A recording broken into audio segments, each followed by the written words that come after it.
मंडळी, डाळ तर तुम्ही बऱ्याच वेळा बनवली असेल, पण आज आपण मिक्स डाळीची अशी रेसिपी बनवतोय ना, की तुम्ही विश्वासही करणार नाही की ही डाळ अशी सुद्धा बनवता येते. चवीला इतकी भारी झाली आहे ना, तुम्ही एकदा या पद्धतीने नक्की करून बघा. अशी डाळ जर एकदा तुम्ही बनवली ना, तर तुम्हाला भाजीची सुद्धा अजिबात गरज वाटणार नाही. तर इथे मी डाळ घेतलेली आहे, ही मिक्स डाळ आहे. मूग, मसूर आणि हिरवी मूग डाळ असते ना, ती घेतलेली आहे. मिक्स करूनच मी ठेवते आणि अशीच डाळ वापरते. यामध्ये तुरीची डाळ घातली नाही, तुम्ही घालू शकता किंवा चण्याची डाळ सुद्धा यामध्ये ऍड करू शकता. आता ही डाळ घ्यायची आहे. 1 वाटी डाळ घेतलेली आहे. या भांड्यामध्ये आपण ही डाळ काढून घेऊया. यानंतर पाणी घालायचं आहे आणि 3 ते 4 वेळा आपल्याला ही डाळ चांगली स्वच्छ धुवून घ्यायची. डाळीचे आमटीचे बरेच रेसिपी मी मंडळी अपलोड केलेली आहे, तुम्ही ती सुद्धा एकदा नक्की पहा. उन्हाळ्यात तोंडाला चव नसते, काहीतरी वेगळं खायचं असतं, भाजी बनवायचा सुद्धा कंटाळा येतो, त्यावेळेला तुम्ही अशी ही रेसिपी बनवून खाऊ शकता. डाळ मी धुवून घेतलेली आहे, हे बघा. यासाठी इथे मी हा भोपळा घेतलेला आहे. हा पाव किलोपेक्षा थोडासा जास्तच आहे भोपळा. असा चिरून घ्यायचा आणि त्यानंतर याची वरची साल आहे ती काढून टाकायची. मंडळी, भोपळ्याची भाजी तर आपण नेहमी बनवतच असतो, पण वेगळ्या पद्धतीने तुम्ही असं हे कधी रेसिपी बनवली नसेल तर एकदा करून बघा. साल काढल्यानंतर या पद्धतीने भोपळा आपल्याला चिरून घ्यायचा आहे, लहान लहान आकारामध्ये, जास्त मोठा नाही चिरायचा. हे बघा, या पद्धतीने सुरुवातीला पातळ कापून घेतल्यानंतर असे हे बटाटा आपण जसं चिरतो ना, त्या प्रकारे असे हे लहान लहान तुकडे करून घ्यायचे. तर सगळा भोपळा मी असा चिरून घेतलेला आहे, पाहू शकता. असे हे लहान लहान तुकडे केले आहेत, एकदम लहान पण नाही, पण मीडियम आकारामध्ये केलेले आहेत. आता हे एका ताटात काढून घेते. तुम्ही पाहू शकता, पाव किलो भोपळ्याचे एवढ्या फोडी झालेल्या आहेत. 300 ग्रॅम आहेत अंदाजे. हे पाव किलोपेक्षा थोडासा जास्तच आहे. यानंतर इथे मी कुकर गॅसवर ठेवलाय, चालू केलेला नाही गॅस अजून. यामध्ये ही धुतलेली डाळ आहे ती सगळी काढून घेऊया.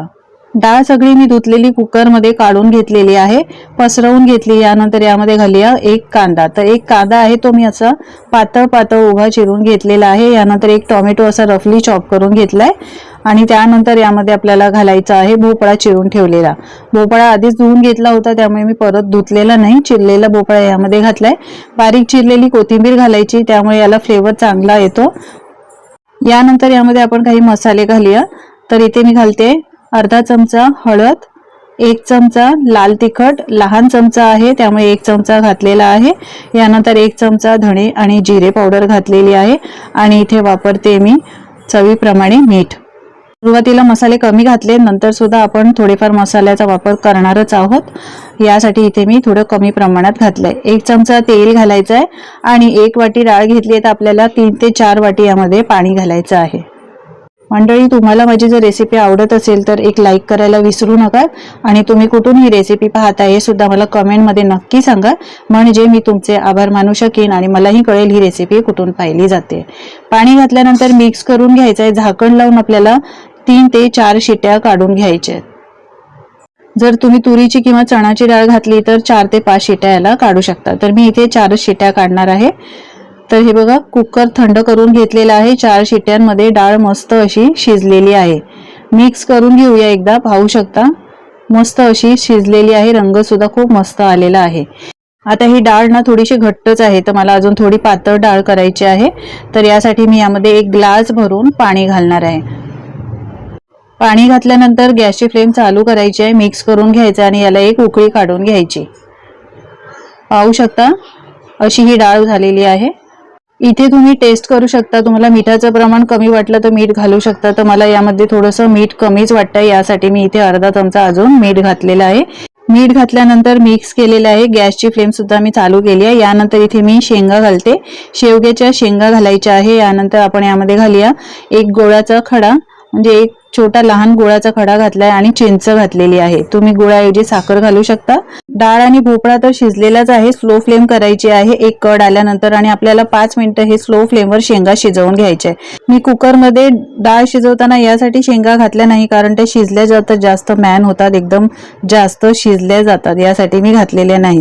तुम्ही पाहू शकता 5 मिनिटात आपल्या शेंगा छान शिजलेल्या आहेत. नंतर आपल्याला याला फोडणी द्यायची आहे. यासाठी इथे मी तेल गरम करते. 1 चमचा मी तेल घातलेला आहे. यानंतर घालूया 1 चमचा तूप. तुपामुळे या फोडणीला अजून चांगली चव येते आणि आपण जी डाळ बनवली आहे ना, ती डाळ खूपच छान लागते चवीला. तेल आणि तूप चांगलं गरम झालंय. यानंतर घालूया 1 चमचा मोहरी आणि 1 चमचा जिरं. मोहरी आणि जिरं चांगलं तडतडलं पाहिजे, कुठेही कच्चापणा राहता कामा नये. यानंतर यामध्ये घालायच्या 7-8 लसणाच्या पाकळ्या. तर लसणाच्या पाकळ्या मी घेतलेल्या आहेत ठेचूनच घेतलेल्या घाला, म्हणजे याचा फ्लेवर छान असा उतरतो. यानंतर हिंग घालायची आहे. हिंगमुळे अपचनाचा त्रास होत नाही आणि पोटासाठी सुद्धा खूप चांगले आहे. कढीपत्त्याची पानं घातली आहेत 7-8. यानंतर 2 बोर मिरच्या घातल्या. तुम्ही साध्या लाल मिरच्या सुद्धा घालू शकता. आता घालूया 1 चमचा बेडगी मिरची पावडर आणि मिक्स करून घेऊया. आता ही गरमागरम फोडणी आहे, ही डाळीवर घालायची आहे. या फोडणीमुळे या डाळीला इतकी भारी चव येते ना की तुम्हाला भाजीची गरज सुद्धा लागणार नाही. आपण यामध्ये शेंगा घातल्या आहेत, भोपळा घातलाय, त्यामुळे तुम्हाला वेगळी भाजी बनवायची गरजच लागणार नाही. चुरचुरीत फोडणी घातल्यानंतर यामध्ये घालूया 1 चमचा सांबार मसाला. सांबार मसाला घातलाय, यामुळे अजून या डाळीला खूप छान चव येते. आता घालूया बारीक चिरलेली कोथिंबीर आणि मिक्स करून घेऊया. तुम्ही याला सांबार म्हणू शकता मिक्स डाळीचं, किंवा मिक्स डाळ म्हणू शकता, शेंगा डाळ म्हणू शकता. चवीला म्हणाल तर इतकी भारी झाली होती ना, कारण आपण यामध्ये गूळ घातलाय, चिंच घातली आहे, तिखट घातलाय, सांबार मसाला घातलाय, त्यामुळे तोंडाला इतकी जबरदस्त चव येते ना. उन्हाळ्यामध्ये तुम्हाला काही वेगळं खायचं असेल आणि एकच बनवायचं असेल तर या पद्धतीने तुम्ही अशी ही डाळ बनवून खाऊ शकता. तुम्हाला वेगळं काही बनवायची गरजच वाटणार नाही. मस्त अशी चटपटीत आंबट गोड तिखट अशी आपली ही डाळ तयार झालेली आहे. ही डाळ तुम्ही फक्त भाताबरोबर खाऊ शकता किंवा चपाती बरोबर खाऊ शकता. इडली बनवली, डोसा बनवला त्यासोबत सुद्धा खाऊ शकता. चटणीची गरज वाटणार नाही. अशी ही चविष्ट डाळ एकदा तुम्ही सुद्धा बनवून बघा. डाळीच्या अशाच वेगवेगळ्या रेसिपी अपलोड केलेल्या आहेत. आमटीच्या सुद्धा वेगळ्या रेसिपी अपलोड केलेल्या आहेत, त्या सुद्धा तुम्ही एकदा पाहू शकता आणि बनवू शकता. तुम्ही सुद्धा या पद्धतीने करून बघा. करून बघितल्यानंतर तुमचे अनुभव माझ्यासोबत शेअर करा. आजची ही मिक्स डाळीची रेसिपी जराही आवडली असेल तर लाईक करा आणि मित्रमंडळी आणि कुटुंबासोबत शेअर करा, म्हणजे ते सुद्धा या पद्धतीने बनवू शकतील.